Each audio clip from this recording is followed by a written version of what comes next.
So you can't run a successful transitional housing facility alone. And I will say you could probably do it a little bit, but you really need a team to be able to help fulfill the mission that you want to create. So this is part 6 of our 9-part series on starting a transitional housing facility. And today we're going to be able to talk about specifically who it is that you need on your team to be able to share your vision. So let's go ahead and dive in.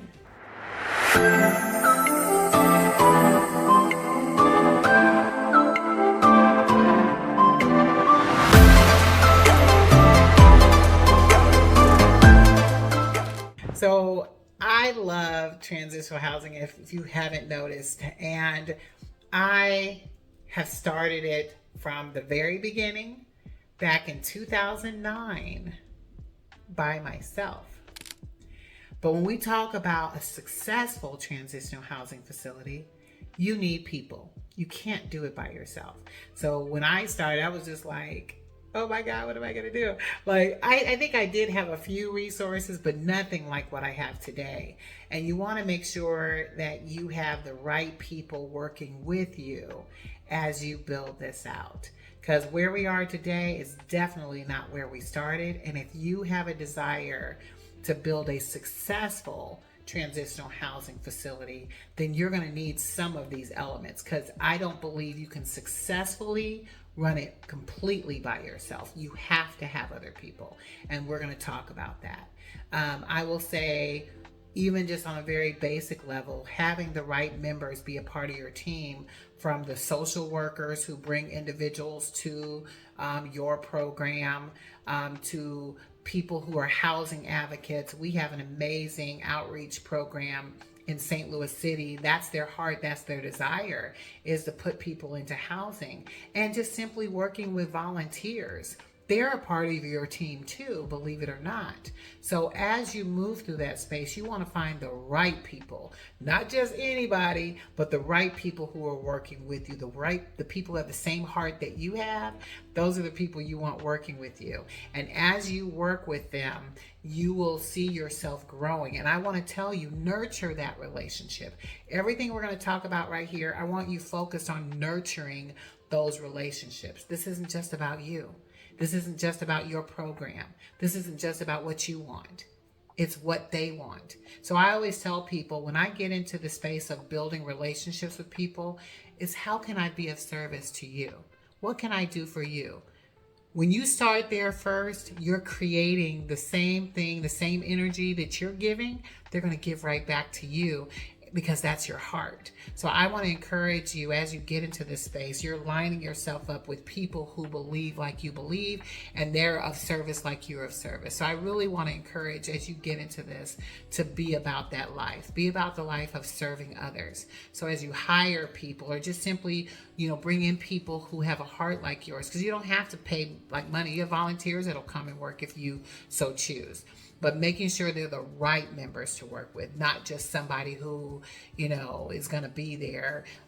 You want to make sure that it's someone who believes like you believe. Now, I have done partnerships even with the local universities.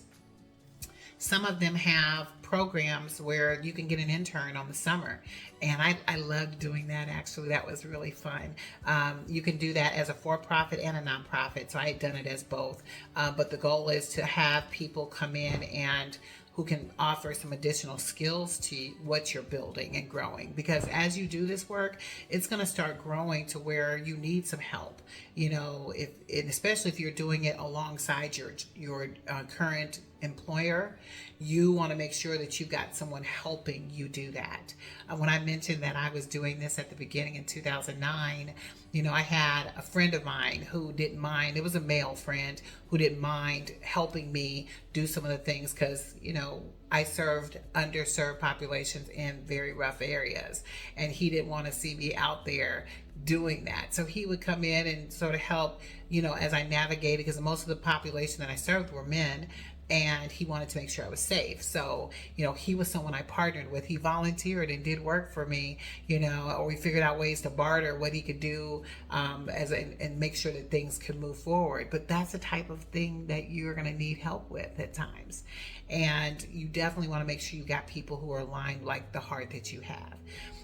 And I would encourage you, have a standard list of, like, I don't want to say you interview people, but you want to make sure that you are talking to people about their values more so than you're talking about their skills. Because as you meet people, okay, you sound like you got some great, like, you hear the skills, but where's their value? What are the things that they value?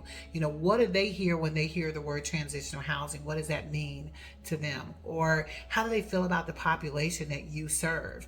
Are they comfortable working with that population? Like, you can identify the values in people who are going to be brought onto your team, and that's what you use to gauge whether they're going to be a good addition to your team or not. So as I think about the different roles that the people have played in my business, I've done it all. So as I brought people in who were a part of my staff, it was some of the mundane things I took care of first. I actually used a different service. Upwork is what I used to help me manage, like, some basic administrative things. But when I was bringing individuals in, that freelancers, to do that work, I asked those value questions. I mean, the skills you could see from, looking at their resumes, looking at when they applied to the position, they look solid. But at the end of the day, do they have the values you have? Because if they don't value what you value, then you're going to eventually have problems later on. So I always screened and asked those questions. Why is it that you would want to work with someone like me that serves underserved populations? Or, how do you feel about people who come out of incarceration? Or how do you feel about, like, there's a ton of questions you can ask just to understand what they value. And how do you feel about helping people? Those are the things that matter to me more so than the skills. I can teach skills. I can't teach values. Or it will take time for people to learn what they value by working with me. But I think that, you want to find people that you can identify what their values are first. And as you think about some of the roles of the people who will play a large role, depending on how big you want this to be, like if you have a 24/7 staff, then you've got a lot of positions that you need to fill. You're doing assisted living, you need to have a nurse, you need to have a supervisor, administrator, you're going to have people cover staff, making sure they can pass meds, like all those things are needed. But if you just simply have a property that you are going to serve for housing, and then some skills around job skills and things like that, you don't need a large staff. You'll probably only need a large staff when you've evolved to maybe 4 or 5 properties. You might need someone who can manage all of those for you.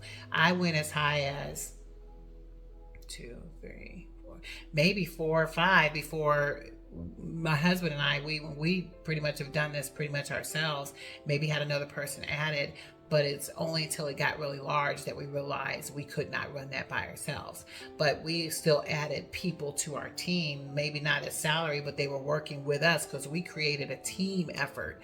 Whether when they're coming, we have that relationship with case managers so that thing ran smoothly, because we are not caseworkers, we are not social workers, and we let the experts be the experts, but we do have some skills that we've learned over the years, and you want to be able to just have those skills and not necessarily be the one providing those services per se as you grow. Now, after you have identified and hired the right people who are going to work with you, your job now is to create a strong team culture. You want to make sure that the people who are going to be with you, they understand what the expectations are. They see your passion and drive. They see how you inspire them to move in this work. It's bigger than the paycheck. And that's the type of culture we create right now in our housing models that we do in our transitional housing facilities and with our staff. It's the vision. And when we have a team culture, we all work together. Each achieves more. We're not a one person show. It's not one person. We all work together toward a common mission and what we're building. So making sure that we have a way in which we are keeping people engaged. We constantly incentivize our staff just to make sure that they know how much we love and appreciate them, number one, for all the great things that they do with us, and then showing them how they can grow with us. I'm constantly talking about not just the work that we're doing, but what is your next level. And I'll be honest with you, it's not been perfect.